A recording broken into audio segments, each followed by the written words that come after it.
When people imagine plague in early cities, they usually imagine panic. They imagine screaming crowds, abandoned streets, social collapse, uncontrolled fear. This image feels intuitive. Plague was deadly. Symptoms were visible. Transmission was poorly understood. Medicine was limited. And yet, historical records rarely describe cities in a permanent state of panic. People did not flee constantly. Markets did not permanently close. Urban life did not dissolve into chaos every time disease appeared. Fear existed, but it was contained.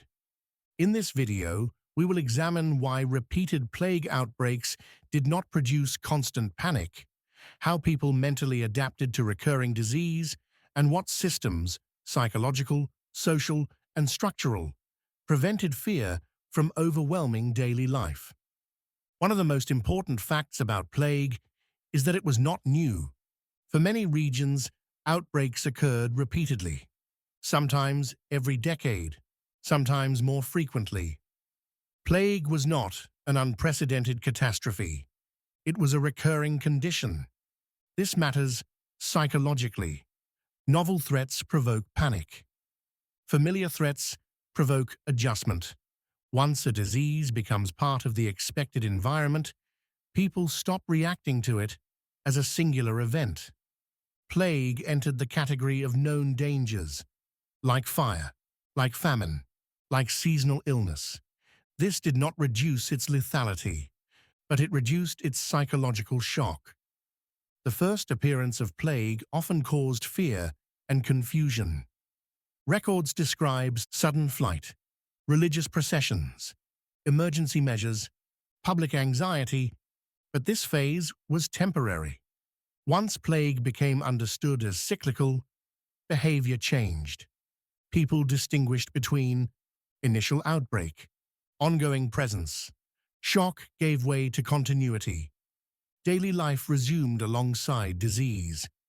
This pattern repeats in historical accounts across regions and centuries. Fear was not eliminated. It was managed. Early societies did not seek to eliminate risk. They sought to limit disruption. Fear that stopped work threatened survival. Fear that halted markets threatened food supply. Fear that prevented cooperation threatened community stability. As a result, fear was socially discouraged when it became disruptive, not through denial, but through normalization. Plague was framed as dangerous, but not exceptional. Routine was one of the strongest stabilizing forces. Daily schedules continued. Work obligations remained. Markets reopened quickly. Routine provided predictability in an unpredictable environment. This mattered psychologically. Predictable actions reduce anxiety. Repetition anchors behavior. Habit limits rumination. Even during outbreaks, people followed familiar patterns. Morning work, market visits, religious observance, household tasks. Routine did not ignore danger. It absorbed it. Death was already present in daily life. Infant mortality was high. Accidents were common. Illness was frequent.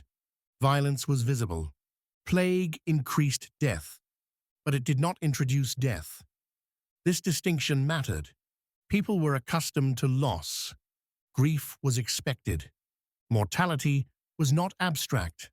As a result, plague deaths were integrated into an existing mental framework. This did not remove suffering, but it reduced shock. Information moved slowly. There were no daily statistics, no continuous updates, no centralized reporting. People knew what they could see: their street, their neighborhood, their market.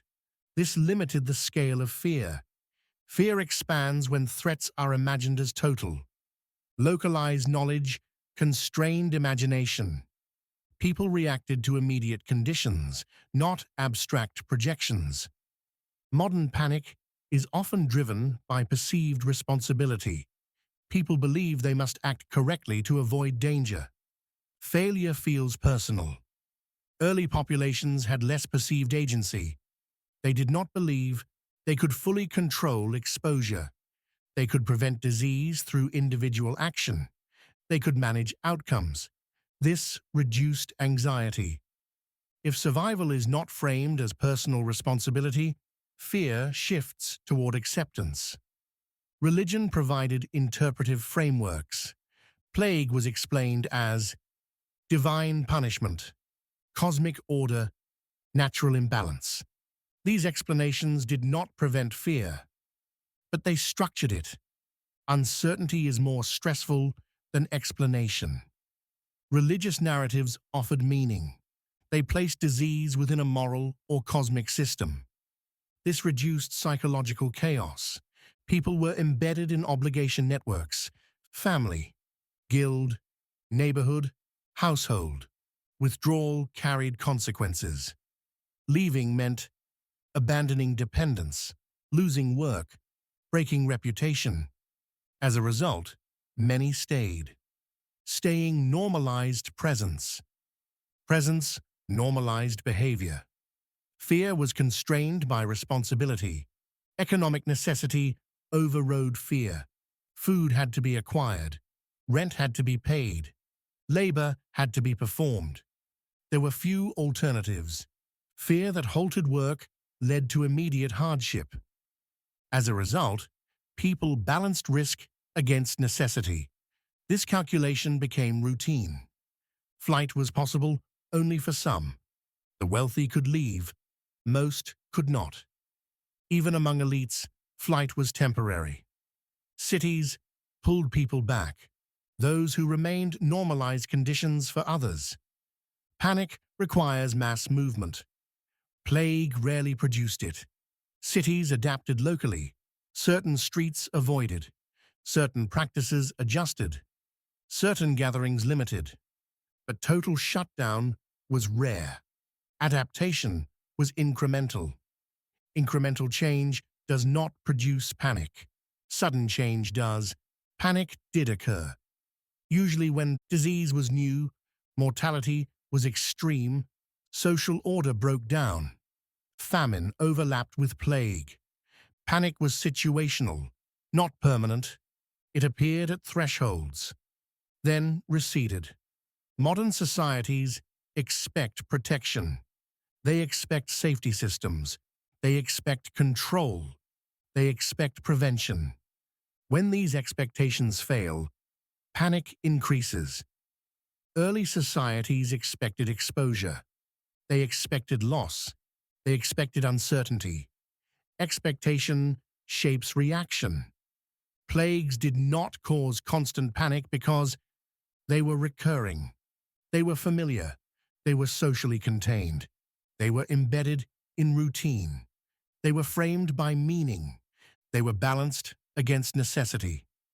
Fear existed, but it did not define daily life. People adapted mentally, socially, and behaviorally. Not because plague was mild, but because life continued regardless. That is how societies functioned under persistent threat. Not through denial, not through control, but through adaptation.